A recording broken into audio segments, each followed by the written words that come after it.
Bismillahirrahmanirrahim. Alhamdulillahi Rabbil Alamin. Wassalatu wassalamu ala Rasulillahil Karim. Nabiyyina Muhammadin al-Amin wa ala alihi wa sahbihi ajma'in. Wa ba'd. Uhyikum bitahiyatil Islamil khalidah. Assalamualaikum warahmatullahi wabarakatuh.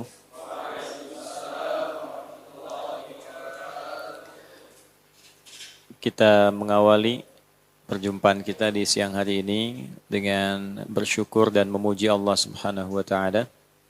Alhamdulillah atas nikmat Allah yang sempurna sampai detik ini kita kembali diberikan kesempatan untuk beraktivitas. Dan kita bersyukur pada Allah bahwa aktivitas yang kita jalani dipandu oleh iman yang Allah tanamkan dalam jiwa kita, sehingga dengan kehadiran iman itu seluruh aktivitas kita dipandu untuk bisa digunakan secara baik. Dan kebaikan yang didukung, disupport oleh iman itu, seperti yang sering saya sampaikan, itu yang disebut dengan amal saleh. Jadi amal bisa saleh kalau ada iman. Kalau amal itu dilihat baik, tapi tidak didorong oleh iman, itu tidak disebut saleh. Amal saja namanya. Misal begini, ada kasus di era Nabi Sallallahu Alaihi Wasallam, ada orang baik, dia suka melakukan bantuan sosial, suka bantu orang. Lalu dikonsultasikan oleh Sayyidah Aisyah radhiyallahu taala anha kepada Nabi Sallallahu Alaihi Wasallam. Kama qalat, ya, si fulan ini ya Rasulullah orang baik secara sosial, tapi dia belum beriman. Jadi kebaikannya tidak didorong karena imannya. Apa statusnya? Maka turunlah kemudian Quran surah ke-25 Al-Furqan di ayat ke-23. Allah langsung yang merespon dengan menegaskan, وَقَدِمْنَا إِلَى مَا عَمِلُوا مِنْ عَمَلٍ فَجَعَلْنَاهُ هَبَاءً مَنْثُورًا. وَقَدِمْنَا إِلَى مَا عَمِلُوا مِنْ عَمَلٍ.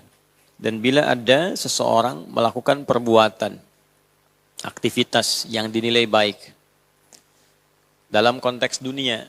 Jadi dunia ini masih netral. Ya, semua perbuatannya sifatnya apa?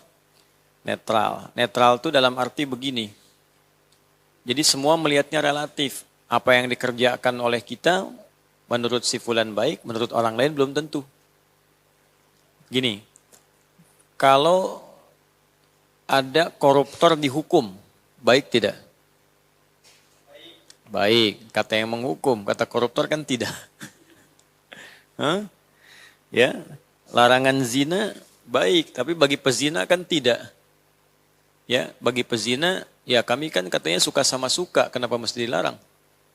Ya? Nah itu, semua yang terkait dengan aktivitas dunia itu bisa bersikap dan bersifat relatif. Dari pihak mana semua dipandang.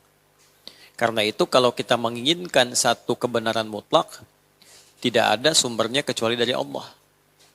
Nah, satu kebenaran mutlak itu disebut hak namanya. Kalau relatif disebut dengan sidq. Di ilmu balaghah itu ada ma yahtamilu sidqa wal kadhib. Ya? Tapi kalau sudah hak itu pasti kebenarannya. Karena itu di Al-Quran surah kedua misalnya Al-Baqarah di ayat 147 Allah menegaskan Al-haqqu min rabbika fala takunanna minal mumtarin. Jadi semua kebenaran yang disandarkan kepada Allah itu sifatnya pasti benar, hak. Enggak ada celah salahnya. Dan tidak ada relatif lagi. Ya, tidak ada relatif lagi, enggak ada yang sifatnya nisbi, semua pasti benar.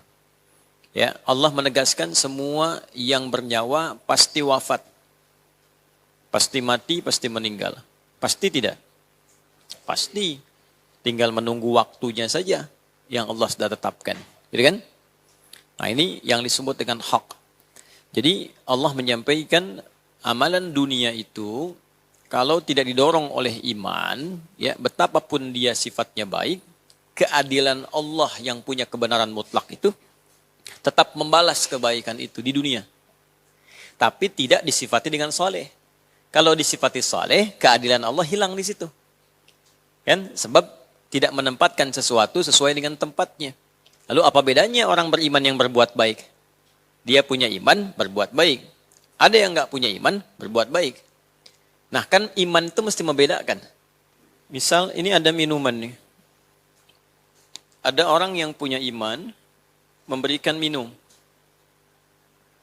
Ada orang yang belum punya iman, saya selalu katakan belum punya iman, supaya satu saat dia beriman insya Allah.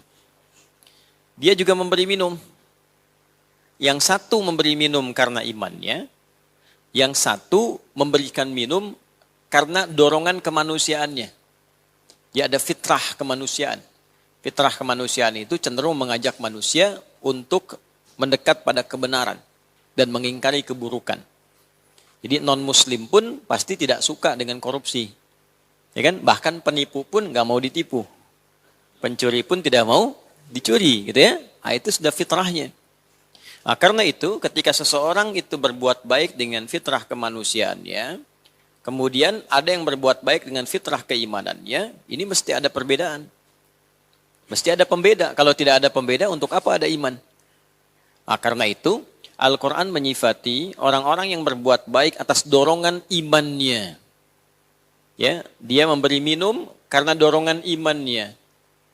Tuntunan Al-Quran, tuntunan hadis yang ia pelajari menguatkan imannya. Imannya mengatakan mesti berbagi. Apa pembedaan pembaginya itu? Lillah, karena Allah. Dia yakin dengan janji Allah, kalau punya sifat berbagi, Allah sayang dengan dia. Diberikan berkah di dunia, diberikan pahala di akhirat. Nah, perbuatan baik yang didorong oleh iman itu disebut amal saleh. Bila tidak didorong dengan iman, maka namanya amal saja. Jadi istilah duniawi, amal saja sudah. Netral sifatnya. Tapi keadilan Allah menjadikan yang netral pun ini dibalas. Dibalas. Kalau tidak dibalas tidak adil kan? Ya, yang baik dibalas, yang salah dibalas, yang soleh dibalas. Jadi ada soleh, ada baik, ada salah. Ya, soleh itu baiknya karena iman. Baik itu baik biasa saja. Ya, salah itu melanggar kebaikan. Ketika salah berpotensi dihukum. Ketika baik mesti mendapatkan balasan. Ketika saleh mendapat balasan dan ganjaran, dapat pahala. Jelas sampai sini? Baik, maka Allah sampaikan langsung wa qadimna ila ma 'amilu min amal. Salehnya enggak ada. Ya, wa qadimna dan cepat aku jawab. Ila ma 'amilu min amal, pada siapapun yang berbuat baik walaupun tanpa imannya. Jadi kalau ada orang manusia berbuat baik itu dibalas oleh Allah. Di mana? Di dunia. Nanti berlaku hukum dunia. Apa di antara hukum dunia? Misalnya kesenangan, la'ibun walahun, permainan dan kesenangan. Ketika ada orang berbuat baik, pasti orang senang. Sudah hukum. Perhatian misalnya. Ya, orang pasti akan perhatian. Kemudian juga terbuka akses. Ya, akses terbuka, pergaulan. Pasti gampang bergaul. Orang baik itu gampang bergaul. Orang baik aksesnya terbuka. Ya, itu hukum dunia yang berlaku. Tapi Allah mesti adil. Hukum dunia berlaku di mana? Di dunia. Di akhirat berlaku tidak? Tidak, Allah mesti adil. Akhirat pakai hukum akhirat. Dunia pakai hukum dunia. Karena hukum itu teorinya begini. Setiap berpindah tempat, maka berlaku hukum setempat. Ingat itu. Ya, setiap berpindah tempat, berlaku hukum setempat. Contoh begini. Kita sekarang di Indonesia. Uangnya pakai apa? Rupiah. Kalau pindah ke Malaysia, uangnya pakai apa? Ringgit. Pindah ke Amerika, uangnya pakai apa? Laku tak pakai rupiah? Tidak. Kenapa? Karena berpindah tempat. Ya kan? Nah, kita mau pakai hukum Indonesia di Amerika, bisa tidak? Tidak. Komunikasinya pakai bahasa apa? Bahasa Inggris. Ya. Sama di Bekasi dengan di Goa. Ada hukum-hukum setempat yang bisa berbeda. Toilet Goa dengan toilet Bekasi berbeda. Ya, karena mungkin gratis ini bayar gitu kan. Bisa jadi demikian. Harga makanan tidak sama. Ikan sana murah, di sini mahal. Ya kan? Tapi beberapa bagian bisa berbeda. Setiap tempat punya hukum tidak sama. Jadi bisa dibayangkan di dunia saja beda tempat hukum tak sama. Sekarang keluar dari dunia pengen hukum sama, itu nggak mungkin. Ya, maka mesti ada pembeda di akhirat. Hukumnya apa? Hukum akhirat. Hukum akhirat mengatakan yang dihisab pertama kali berdasar imannya. Ya, kalau tidak ada iman tak punya nilai. Misal gini, debu itu punya nilai nggak debu? Punya. Kapan? Gimana cara kita mengetahui sesuatu punya nilai? Digunakan apalagi? Manfaat, apalagi? Benda itu kan sesuatu. Kapan punya nilai? Kalau diukur, ya, diukur. Ukuran itu ada dua nanti. Ada ukuran panjang, ukuran berat. Ya, emas itu nilainya berubah kalau ditimbang. 1 kilo dengan 1 gram sama tidak? Beda, mahal mana? Kenapa bisa mahal? Karena punya ukuran, ada beratnya. Betul kan? Baik, lain lagi misalnya. Tongkat yang 1 meter dengan yang 1/2 meter sama tidak? Apa yang membedakan? Ukuran panjangnya. Kalau ada ukuran, dia punya massa, punya beban, dia punya nilai. Sekarang debu punya nilai tidak? Punya. Kalau ditimbang.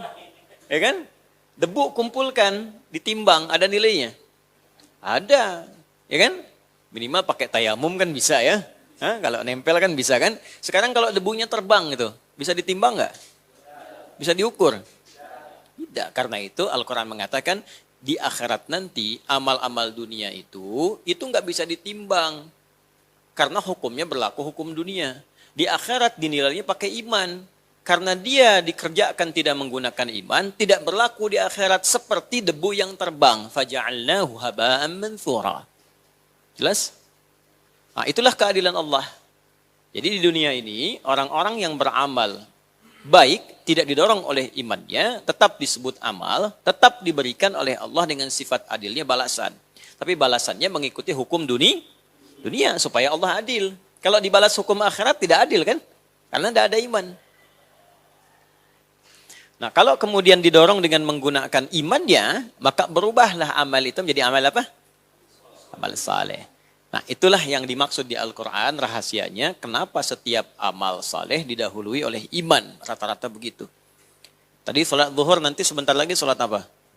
Asar. Buka Quran surah 103 Al-Asr. Wal asr.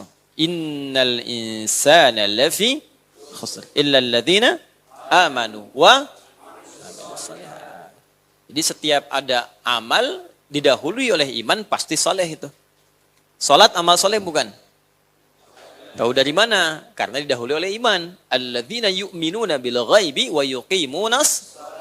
Puasa amal soleh tidak? Belum tentu. Karena ada yang belum beriman pun berpuasa juga. Tapi puasa itu bisa jadi soleh kalau diawali dengan apa?